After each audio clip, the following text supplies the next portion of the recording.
Hi, and welcome to the award-winning Ed Brown Show. I'm your host, Kamaria Richmond, and we have a great show. We are talking to our artist, Du, and I'm going to try to pronounce your name again, Jan8. Yeah. Yes, great. He is working on a piece for us today, and we're also talking about the life of an artist and how important it is. You know, something that came to mind to me was, would you consider yourself or your work something like protest? Like a protest? To a certain extent, but it's not what it's not like what I'd say it's what it's most focused on. It's more so like I'd say some sort of testimony on life, if anything. Ah, testimony on life. Yeah. I like that. Rather than a protest, you know. Yeah. I like that. We were talking, and that came to me because in our last segment, we were talking about what happened last year in D.C. and how we had folks there were protesting so that we could do the music. Right. And so that came to me. But we were talking before, your work has a lot of energy in it, a lot of good energy, good vibes, a lot of power that you use, especially in color. And so just for our sake of just starting again, tell people why you paint and how you started. Well, I paint to find solace in a way. Well, it brings solace to me. Okay. And I started because of my uncle. That was like I said, that's why representation matters as well. Right. As a younger person, I had seen him do it. And I thought to myself that if he can do it as an older me, then so can I. Right. And that's how it really, it really began. And since then, I've never really put it down, Wow, that's amazing. And tell us about the piece that you're working on now. So this piece is, it's a couple in a garden of time. And he has his hand. I'm about to paint this soon as well. And this is a heart that's in his hand. He's holding the heart like this. And the other lady within this piece, she has her hand on top of the heart, and she's being charged. And that's why the battery life is on top of their heads, really. So he's charging her with his love in the Garden of Time. Wow, I love that. The Garden of Time. Yeah. The Garden of Time. And you have a show coming up? Yes, it's an event. It's called the Neo Soul Experiment. And we have a live jazz band, different arts, and the light refreshments and different acts. We're gonna have different performances from local artists. Okay. And it will be a great experience. It will be hosted by Kwa, and that's my wife. And she's hosted different shows throughout the city as well. She hosts some of my art shows for me as well too. Okay. And yeah, it'll be on the 23rd of this month. Oh no, February, I mean. February 23rd. Yeah, okay. at the Anacostia Arts, the Anacostia WEAC Radio. Okay. Yeah. Okay. Well, that'll be interesting. Thank And you. now, what other artists will be there? As far as visual arts goes, it's me so far. But we are looking to get more artists though. If anybody's interested in joining, please contact me. Okay, okay. And what's the best way for people to contact you? Through Instagram, Facebook, Twitter, and it is D3W World. That's D3W World. Okay. And so this piece, you've been working on this since we started with our first show, and you were saying that it can take you up to a year to finish a piece.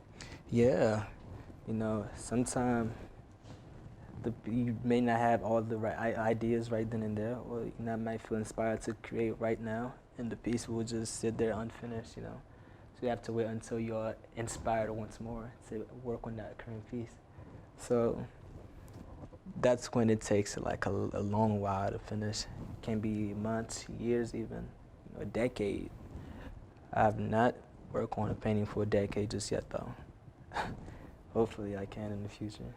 Interesting. Now, what are you doing with the face? Now, right now, so I'm using different shades of brown to work on the face.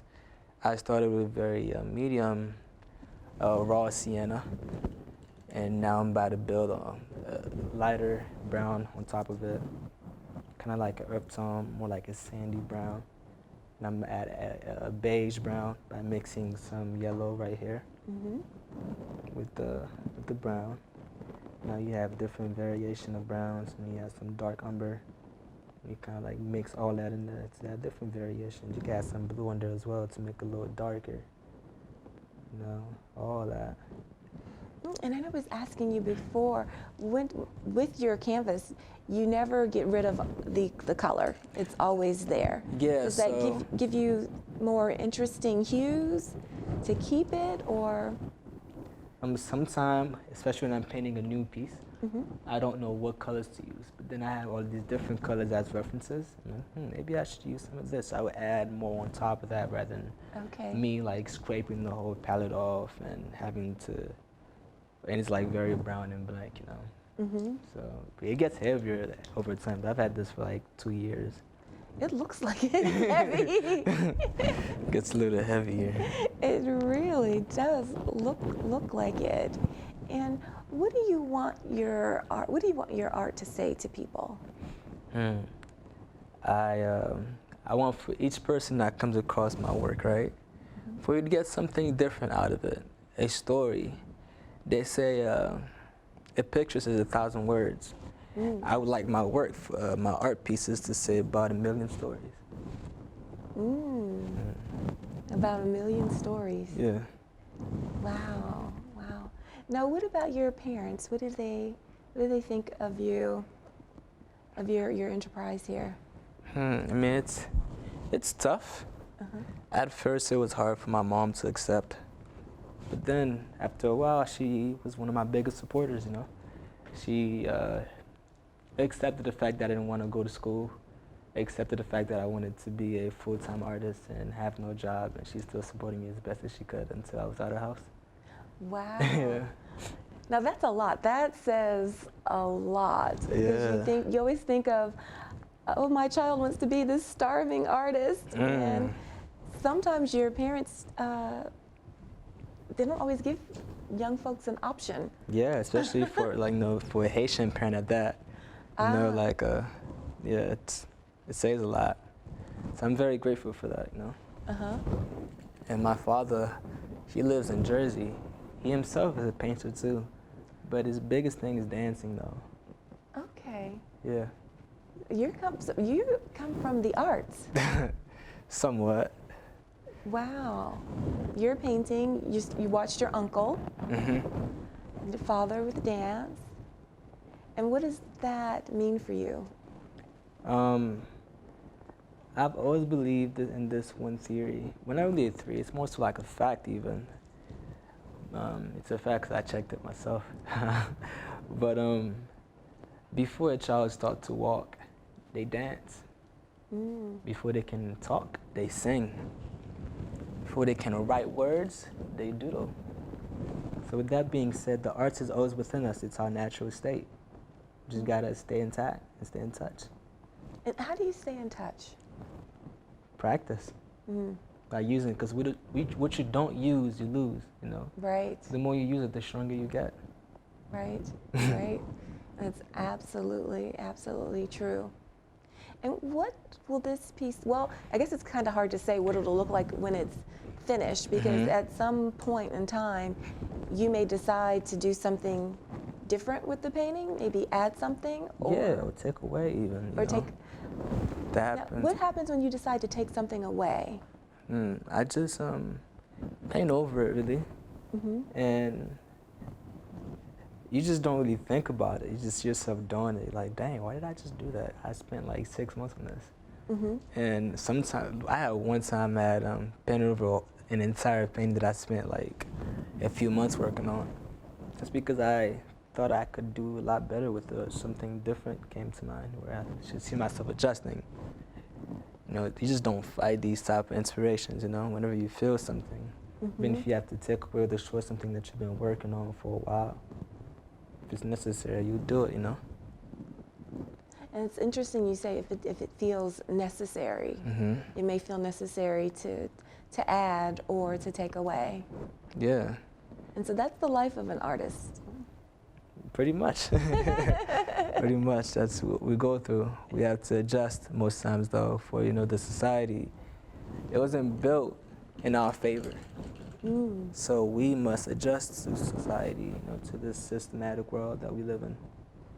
So when you see things that are going on in the news, do you decide, you know what, I think I'm just going to paint about it? No, not really. I feel like enough people talk about the news and things that goes on, and I just continue to be me and try not to let it affect me as much. So I don't see myself as a very political person. That's why I don't see my work as political. But my work revolves around love, And Okay. that's our goal, or even purpose on this planet. Even I feel like it's love. And if I just keep building around love, then in a way it will be revolutionary if people promote hate. Absolutely. That is so well said. Absolutely, absolutely. And folks can find your work where? You can find me on Instagram, on my website. My Instagram is D3W World. That is D3WWORLD. My website is Do World. It's do.world though, It's not .com or .org. It's www.do.world. You find most of my stuff there. And we just showed a painting. If we can show that again, I wanted you to tell us about it.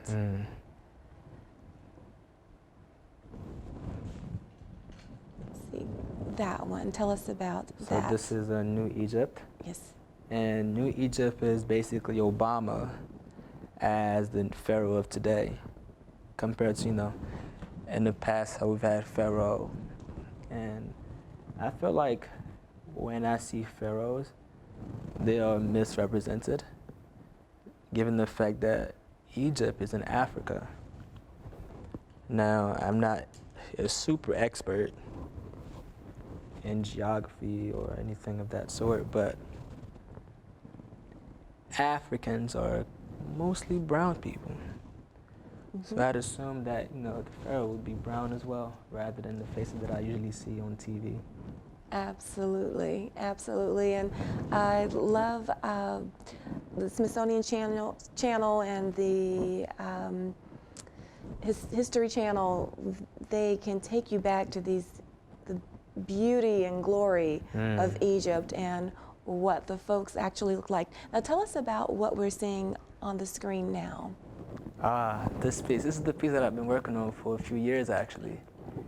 And when it first started, it did not look like this at all. It was actually about 7 different ballerinas of all types of colors. And a year later, I had changed it, and it became one.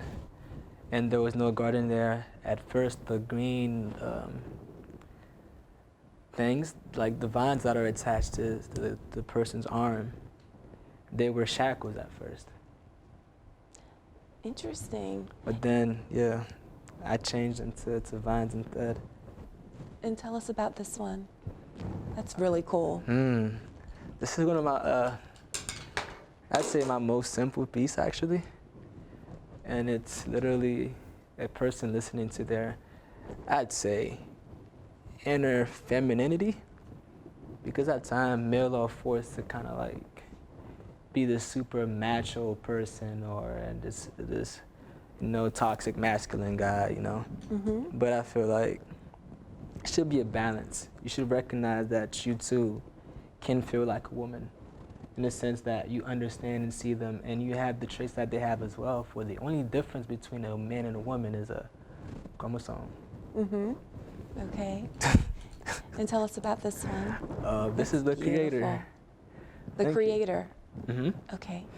And there's this saying, it's in the Bible actually. It says that that man was created in his image. And at the time I just saw this kid being God. This whole time we thinking it's some, this man or this, whoever we think really. But when I thought of God, I saw this child, especially how we were told to be childlike all the time.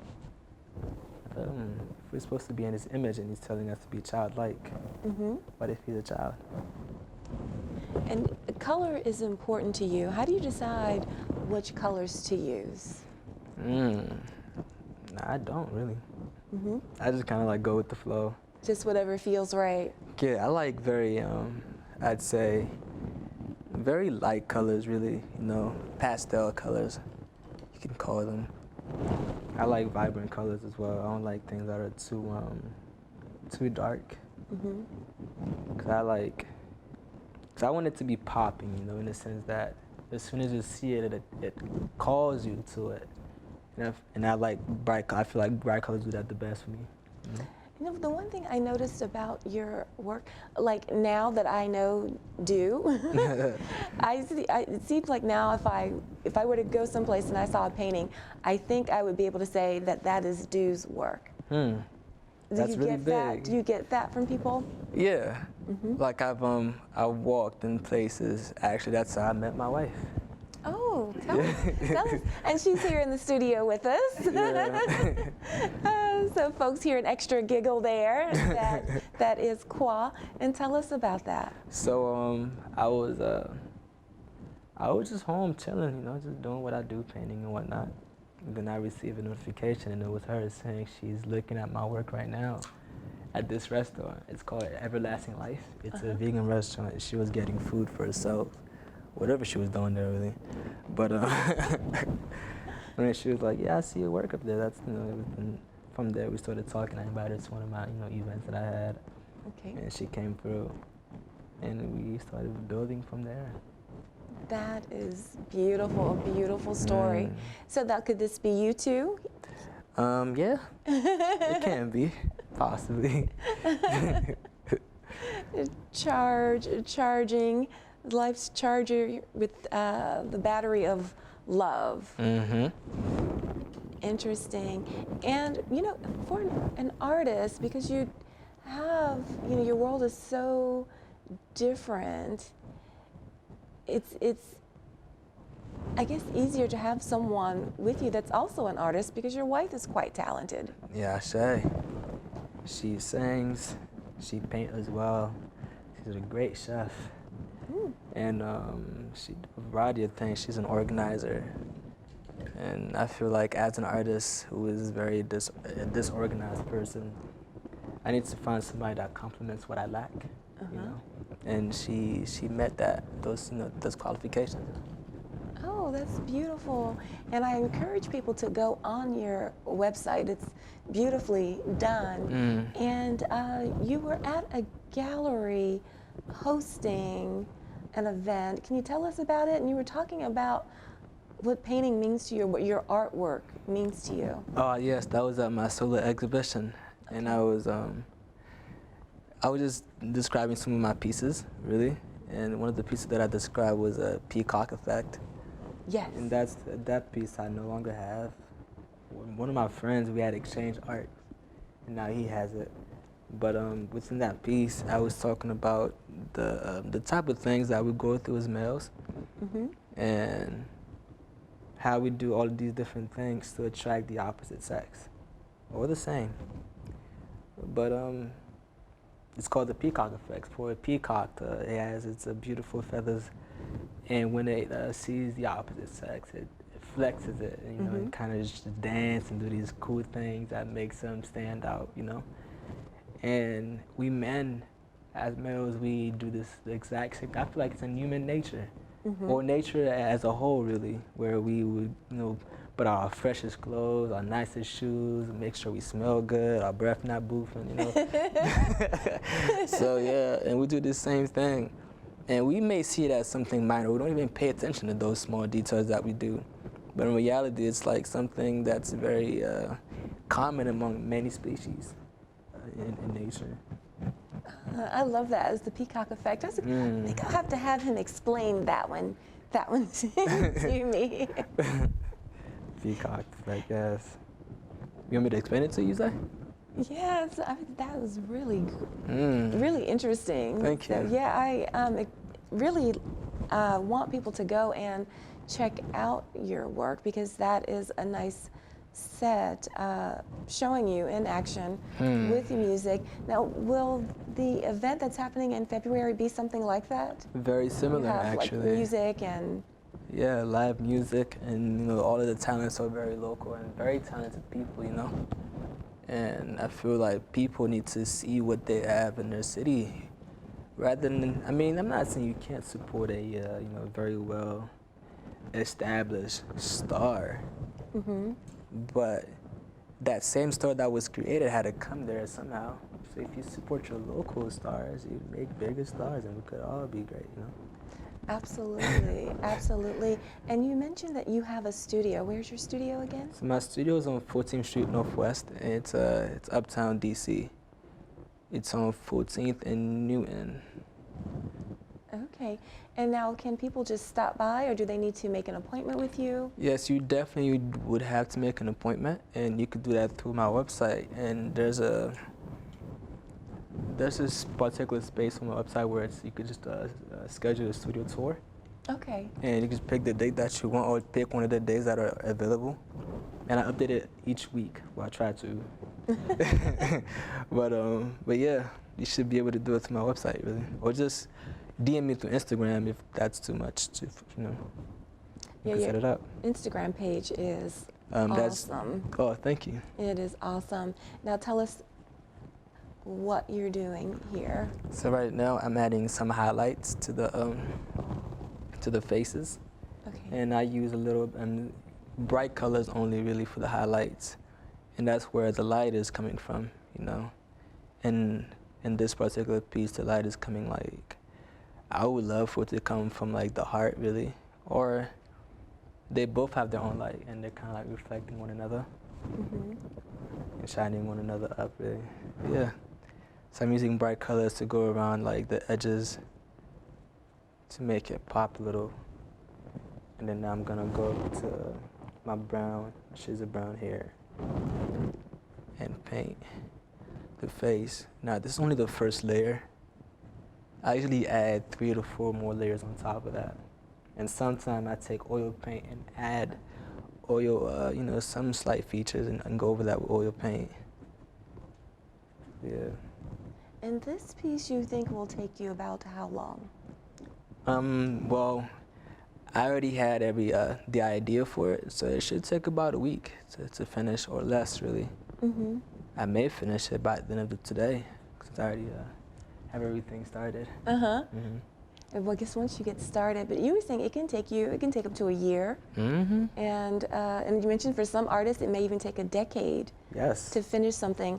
It just depends on what's going on in your world at the time. Right, and how inspired you are. Right. And tell us about Du's World. I love that that your work is called Du's World. Yeah. So, Du's World. What would you like to know about it?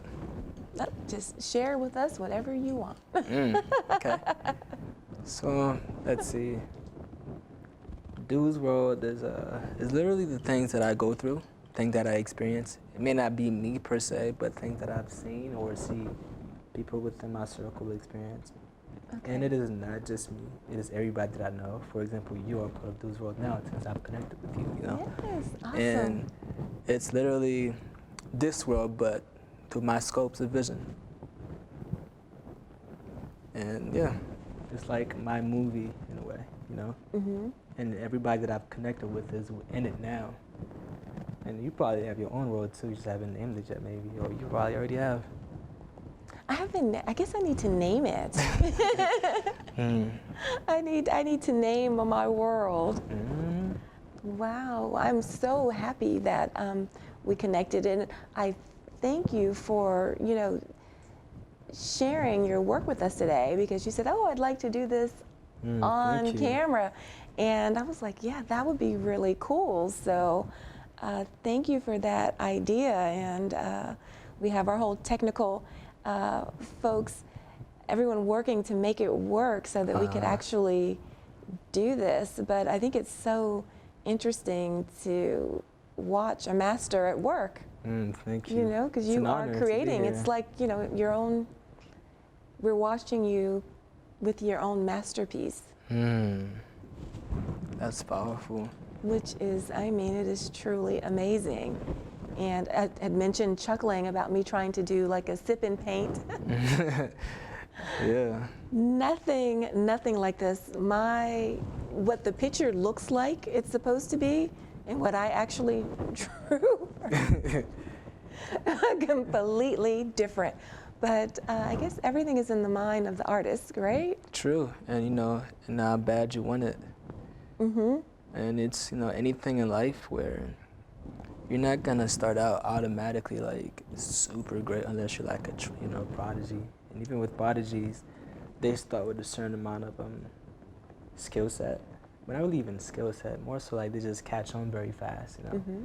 And they still gotta add more practice and work on, you know, to their skill set to perfect it. Right. So yeah, so you know, with a little bit of practice, I'm sure you can achieve that image that you got in your head. Oh, well, yeah, it would take a lot of practice. And we have about 2 minutes. And what's in store for you? Well, I'm just going with the flow. I have no idea really. I just try to do things as best as I can and with love and passion. Okay. And I just expect nothing. And at the same time, you know, just enjoying the process. I think those are words of wisdom, enjoying the process. Thank you. Those are words of wisdom, man. So, and any other shows coming up besides the one in February? Do you have something in the summer? Yes, I have something in the summer as well. Okay. Not sure where, but I'm sure I'm gonna have something in the summer. But I'm also having a show in March, and it's also in Anacostia, DC. Okay. And it will be in the Arts and Culture Center. It's an art museum Okay. that we as a people of the Chocolate City needs to support. And it is curated by some of my closest friends actually, and they'll own it as well. Wow. This is phenomenal. We want to make sure that folks see you and see the work that you're doing. And I want to thank you for being a guest on the Ed Brown Show today and just sharing your work with us. And I wish you the best that life has to offer. Your work is just beautiful, and I see big things I can tell, I know the big things are happening and will continue to happen for you. So thank you for just sharing your art with us today. Thank you for having me. Thank you. And we'll see you next time.